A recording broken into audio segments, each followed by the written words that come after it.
శ్రీమాత్రే నమః. ఈరోజు ఈ వీడియోలో మనం 2024 జనవరి 3 బుధవారం వృశ్చిక రాశి ఫలితాలని చూద్దాం.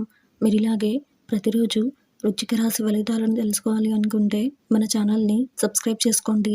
అలాగే ఈ వీడియోని లైక్ చేయండి. మీ ఫ్రెండ్స్ అండ్ ఫ్యామిలీ మెంబర్స్కి షేర్ చేయండి.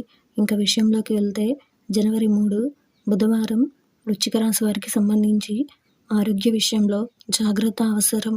చేపట్టిన పనులలో శ్రమకు తగ్గ ఫలితం కనిపించదు. కుటుంబ సభ్యులతో వివాదాలు ఉంటాయి. వ్యాపారాలు, ఉద్యోగాలలో నిరుత్సాహకర వాతావరణం ఉంటుంది. ఆస్తి వివాదాలు కొంత చికాకు పరుస్తాయి. కుటుంబ వ్యవహారాలలో ఆలోచనలు కలిసి రావు. ఈరోజు మీకు కలిసి వచ్చే సంఖ్య 9. ఈరోజు మీకు కలిసి వచ్చే రంగు ఎరుపు మరియు పసుపు రంగును ధరిస్తే మంచి శుభ ఫలితాలు పొందుతారు. ఈరోజు మీకు ఈశాన్య దిక్కు ప్రయాణాలు మంచివి కావు.